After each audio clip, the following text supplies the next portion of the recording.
And Durov, who's Telegram's founder, has absolutely shown that he isn't going to do anything but drop to his knees whenever they demand he do so. Get on your knees, scumbag! What's up, everyone? It's good to see you back. And I finally got my sign, so that's set. I got to do my car next. We jump right into it. Telegram has never really been a platform for real privacy, let alone things like anonymity. And we'll discuss shortly some of the actual viable alternatives and check out pros and cons of them. But for now, I would say from Telegram's inception, it's relied on a flawed security model, yet people blindly follow it, mistaking it for a safe platform to actually communicate securely.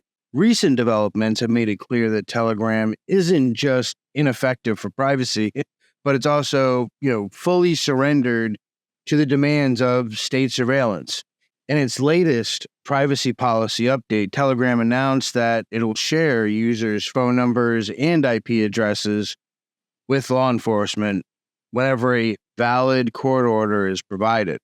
Now, this is a major backstep from the original position that they had of essentially never complying, short of it being about something serious, like just crazy serious, like terrorism. But of course, nothing stops the government from saying that it's terrorism related just because they want the information. But now the bar has been brought way, way, way further down, so much lower that basically nothing stops them from sharing that information without a court order. And my thought pattern behind all this is that nobody should trust Telegram.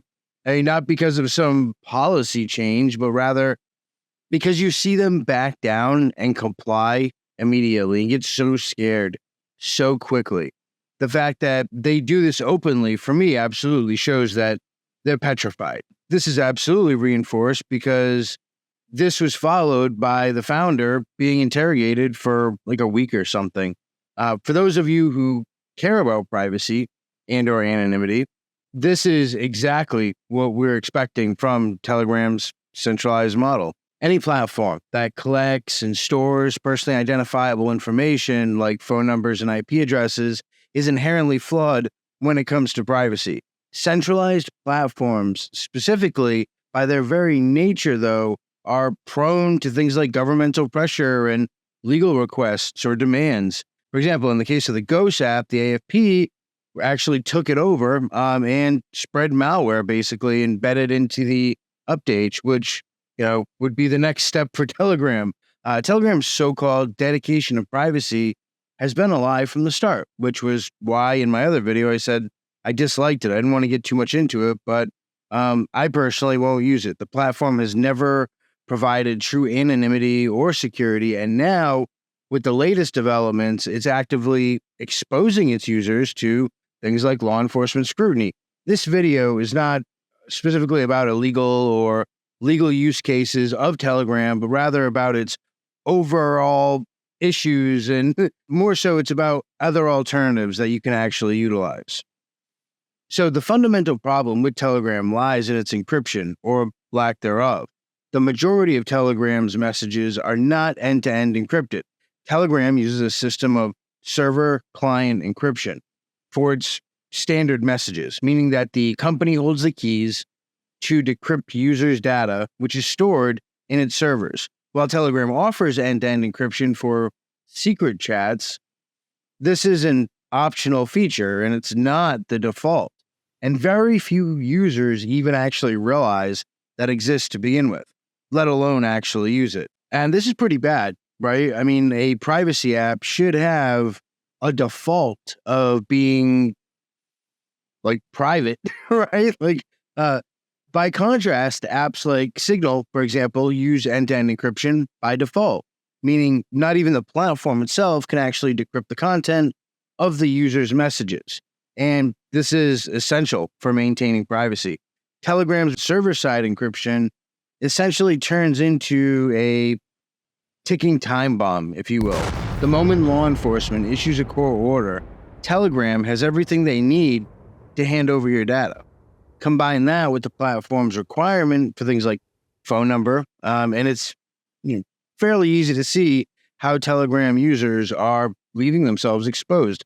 Signal does the same thing, and as far as needing a phone number, and we'll get to that, but I'm not really getting into how you can go about being more secure when using Telegram, because it's stupid to, in my opinion. It's a waste of time. It's like trying to harden Windows to use it for darknet purposes. Right off the bat, it's just a bad idea. The founder of Telegram markets his platform under the guise of protecting privacy, but the truth is pretty far from that. To his credit, there have been some times where he's moved infrastructure to avoid compliance, but not this time. And as such, who cares about the previous times? His recent compliance with law enforcement is only the latest in a series of moves that basically show his priorities lie in things like self-preservation and appeasing authorities, not protecting users. And this is the same man who, after 4 days or something like that, was quick to comply with state demands. Keep in mind, he wasn't in prison, right? He was hardly even in jail. He was being interrogated. So it's not like he was mixing it up in Gen Pop, with a knife, right? His actions prove that he has no interest in actually fighting for user privacy. Anyone still using Telegram seriously needs to understand that staying on that platform makes you a very easy target, a low-hanging fruit for law enforcement. And you are the definition of their easy wins that they're actually looking for. While those who care about things like real privacy have already moved on or just never even installed it to begin with. Telegram's transparency. So Telegram's new transparency report is another smokescreen, in my humble opinion. The bot that's supposed to log data sharing incidents isn't even operational yet. And given the platform's track record, there's a reason not to actually trust that it will be anytime soon. So a thing to keep in mind is that the founder of Telegram isn't just some broke kid. He is a billionaire.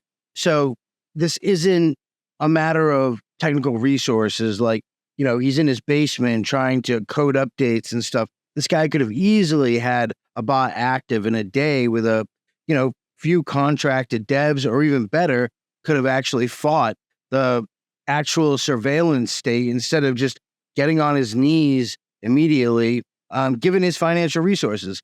This half-hearted attempt at transparency is nothing more than a PR move, in my opinion. Telegram is trying to pacify its users base by pretending to be open about its dealings with law enforcement. But the reality is that users have absolutely no way of actually knowing when or how their data is actually being shared. Imagine if they threaten him with actual prison time.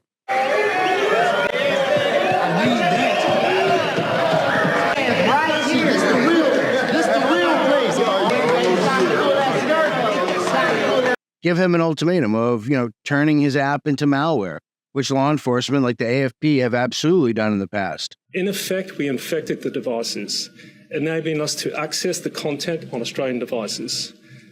Like with Ghost app.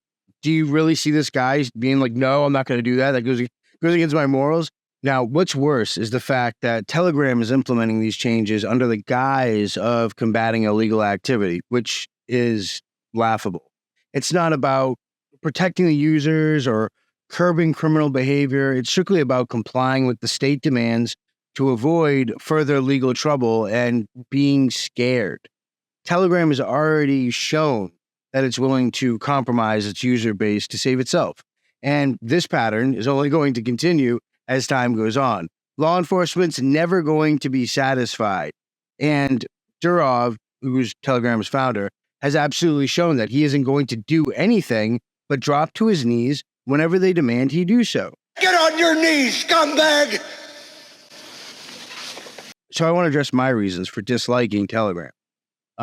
Basically, there are some specifics of my position regarding why Telegram has always sucked and constantly failed to provide the privacy and security its users actually expect. And despite its popularity, right? Like Telegram's technical infrastructure and security model, in my opinion, leave users very vulnerable to things like surveillance, interception, and privacy violations. And These are global issues, meaning that you can apply them to almost any privacy app in order to start to see if that app is truly privacy friendly or not.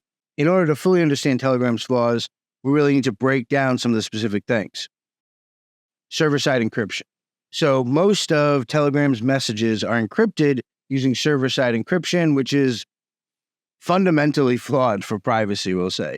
This means that messages are encrypted between the user's device and Telegram servers, but the company holds the decryption keys. So once the messages are stored on Telegram server, they can be decrypted and accessed by the company itself, or worse, handed over to third parties like law enforcement or even malicious actors who manage to breach the actual servers. So why is that actually insecure? With server-side encryption, the encryption keys reside on Telegram, not you.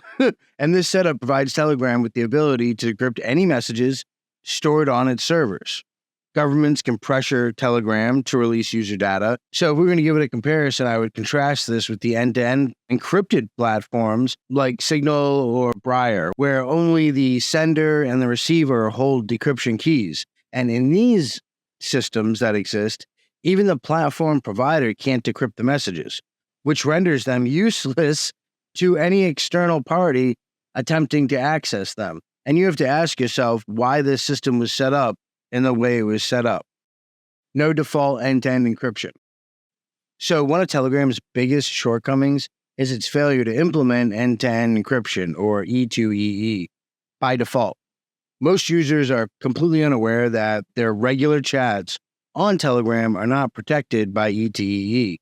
The platform's much touted secret chats feature does offer E2EE, but it only applies to one-on-one conversations. And even then, users must manually enable it, which, most users, they don't bother doing. And most, like I said before, don't even know that it exists. Worst, group chats and channels where a significant portion of Telegram's activity actually occurs can't even use end-to-end encryption at all. So, why it's insecure is end-to-end encryption ensures that only the sender and the recipient can read the messages, even if the platform itself cannot decrypt them. By making end-to-end encryption optional and not the default, Telegram leaves a pretty massive number of users vulnerable to interception. And this means that unless you're using secret chats for things like direct messages, all your regular conversations can be intercepted and accessed by Telegram and any third parties with access to the company's servers. So requiring a phone number is another pretty big thing. Telegram mandates that everyone has a phone number, right? Phone numbers are inherently linked to personal identities, and in many cases, they're tied to government-issued identifications. And this connection allows law enforcement and third parties to easily track and identify users. This absolutely undermines any sense of anonymity that Telegram could ever possibly offer, right? Requiring phone numbers for registration is a weak point. It's not necessarily the death, but it's a weak point. Additionally, many governments have strict SIM card regulation policies where obtaining a SIM requires some degree handing over some kind of personal documents, which makes it almost impossible to use Telegram anonymously in many countries. Not all, but many. Moreover, hackers who compromise your phone or SIM can easily gain access to your Telegram account. And to compare this, Briar or Session don't require phone numbers or any other personal information for registration. Instead, they use things like unique and randomly generated IDs, which can easily be linked back to a particular user's identity. Metadata collection. Even if Telegram's messages were encrypted using end-to-end encryption by default, which they're not, the platform still collects and retains significant metadata. Metadata includes data about the communication, like who are you talking to, how often, how long were you talking to them. While metadata doesn't actually reveal the contents of the conversation, it can still provide a really detailed picture of users' behavior and relationships. Law enforcement and surveillance agencies can use metadata, and they have, and they are, to build a comprehensive case against a person without needing to actually access the actual message and the content. One thing to keep in mind is metadata is often just as revealing as the actual message content itself. By analyzing stuff like metadata, surveillance agencies can determine who you're communicating with and how often you're online and who's in your network of contacts. And this can absolutely be enough to build a profile of you, even if they don't have access to the content of your messages. And if we're going to compare this to other platforms like Signal, for example, they do collect metadata to some degree, but they minimize the metadata that they actually collect, right? So they only log like the absolute minimal that they actually need in order to be able to operate, such as when a user last connected to the server. Session, for example, goes a step further by routing all traffic through Tor, which hides users' metadata, including their IP address, from both the service provider and the would-be attackers. Centralized architecture. So Telegram operates on a centralized infrastructure, meaning all user communications have to pass through Telegram servers. And this architecture makes it very vulnerable to attacks, state surveillance, and potential data breaches. The centralized platform is also much easier to shut down or force compliance with through things like government orders or scaring the crap out of the creator, since all of the data and communications go through a single controllable point. Now, comparing it to other platforms, decentralized platforms like Matrix, Briar, and Session don't rely on central servers. Instead, communications are spread across multiple services or servers and routed through peer-to-peer networks, making it significantly harder for any single entity to actually control and intercept data. Decentralized platforms are much more resilient to both technical attacks and governmental pressure. Telegram was never safe. And I'll go ahead and say that now. And this is, again, due to the reliance on server-side encryption, lack of default end-to-end encryption, metadata collection, phone number requirement, and the centralized infrastructure that it has. And while it's been popularized as a privacy-focused platform, the reality is that Telegram has never provided the level of security that's actually necessary to protect its users from things like surveillance and interception, which you don't have to be a master of OPSEC to figure out. Like, users who stay on Telegram are absolutely easy targets. Like you said before, low-hanging fruit for law enforcement and malicious actors for that point. Smart users, on the other hand, have moved on to other platforms that provide actual security and privacy protections like Signal, Briar, Session, and Matrix. These platforms offer much better encryption, avoid centralized vulnerabilities, and don't require users to hand over personally identifiable information. The longer you stay on Telegram, the more you risk exposure. So some of the better alternatives, let's get into that. When it comes to messaging apps, there are several alternatives that I can think of offhand that offer a much better privacy and security than Telegram does. And some of these, like Signal, require a phone number, but are extremely popular. And there are things that counterweigh that requirement, in my opinion. We'll start off with that, right? Signal is one of the most popular privacy-focused messaging apps that's actually available today. It uses end-to-end encryption by default for all communications, meaning neither Signal nor any third party can read your messages. It's open source and has been very thoroughly audited by security experts, which absolutely gives it credibility in the security community, in my opinion. So what are some of the positives? Well, end-to-end encryption by default, right? All conversations, including group chats, are encrypted. No metadata. Signal doesn't store information like contact lists or timestamps or message contents or any of that crap. Open source. The app is open source, so basically anyone can inspect the code for actual vulnerabilities. Now, all that sounds great. So what are the downfalls? Well, it requires a phone number, right? Like you have to have a phone number to register for an account, which absolutely could link your identity to this service. And this is a major downfall. Aside from that, Signal is also a centralized service, meaning that all the communications pass through Signal servers. While the servers don't have access to messages or the contents of messages and don't save metadata, it still does leave room for potential vulnerabilities or things like state pressure. So that's the downside. Briar. I love Briar. Briar's awesome. From everything I've seen, it's actually pretty great. Briar is designed with privacy and anonymity in mind. And unlike most messaging apps, it doesn't rely on centralized servers at all.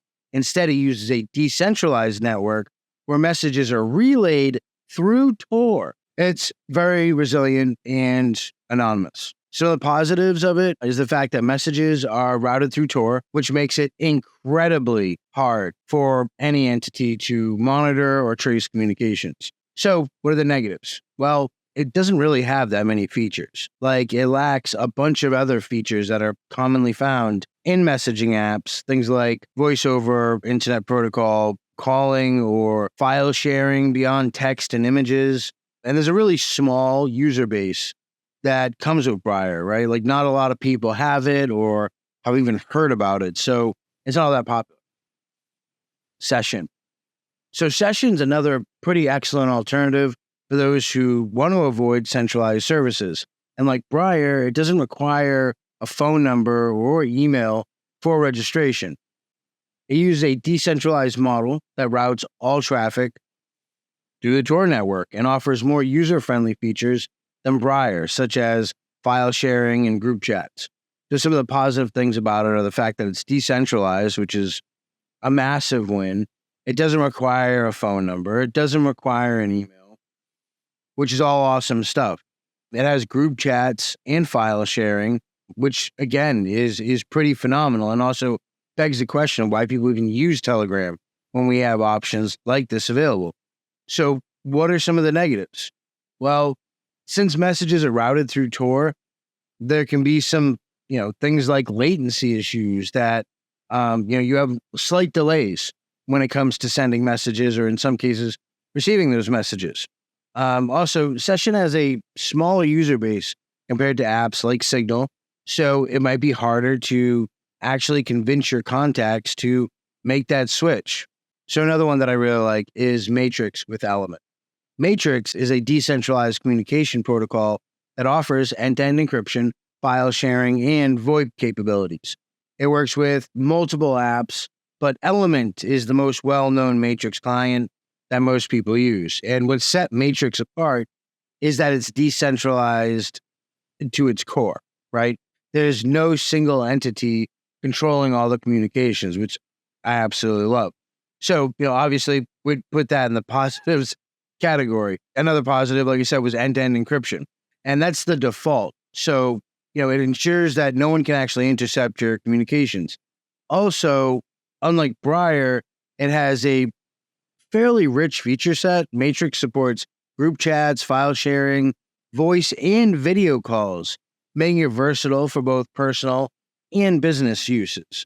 Now, what are the downfalls, right? Like, what are the negatives? While Matrix does offer a ton of decentralization, self-hosting can be kind of complex for the average user. Although the messages are encrypted, metadata like login times and server logs can still potentially be exposed depending on how the server is actually configured. Wire. Wire offers a secure messaging experience with end-to-end encryption by default. Again, much better than Telegram. It's an open source platform, meaning that anyone can audit the code, and unlike Signal, Wire allows users to register with an email rather than a phone number, making it somewhat more privacy friendly. Some of the positives are obviously the end-to-end encryption, right? The ability for you to register with just an email, especially if it's a fake one, instead of a phone number, which again is going to give you a level of anonymity that you're not going to get with Signal. Also, Wire allows you to sync your messages across multiple devices securely. So all that sounds great. What are the negatives of it? Well, Wire is a centralized platform, meaning all communications still pass through Wire's servers. It's also not as widely adopted as Signal or Matrix, meaning that you might not actually find many of your contacts using it. Threema. It's a highly secure messaging app that doesn't actually require any personal information to register. No phone number or email is actually needed. Instead, users get a unique Threema ID, and it's a paid app, which basically means it could be seen as both a positive because there's no ads and a negative because it's a cost bearer.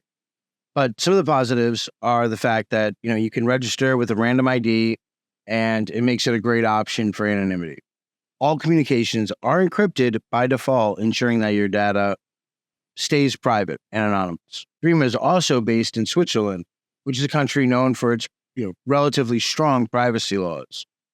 Some of the negatives are that it's a paid app, which might deter some users from actually giving it a shot. But the thing that I tend to dislike is that Threema claims strong security.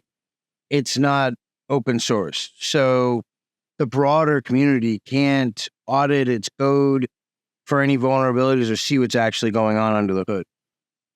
Tox. Tox is a decentralized peer-to-peer messaging app that offers strong encryption and doesn't rely on central servers. It supports voice and video calls as well as messaging with no central servers. It's hard for any government or corporation to actually take down or monitor Tox. So some of the positives, it's fully decentralized. No actual one entity controls your data or messages. It has end-to-end encryption, and users can create a Tox profile by, registering without any personal information whatsoever. Some of the negatives, Tox can be pretty resource intensive, especially for things like older devices due to its peer-to-peer nature. Reliability, it's not all that good because it relies on peers for connections. It can be prone to connectivity and performance issues. The bottom line is that, Telegram is not and has never been secure, let alone anonymous. It's centralized architecture and weak encryption. When it exists, makes it an easy target for law enforcement. And its recent policy changes are absolutely the nail in the coffin. Thank you for watching, and I'll see you in the next video.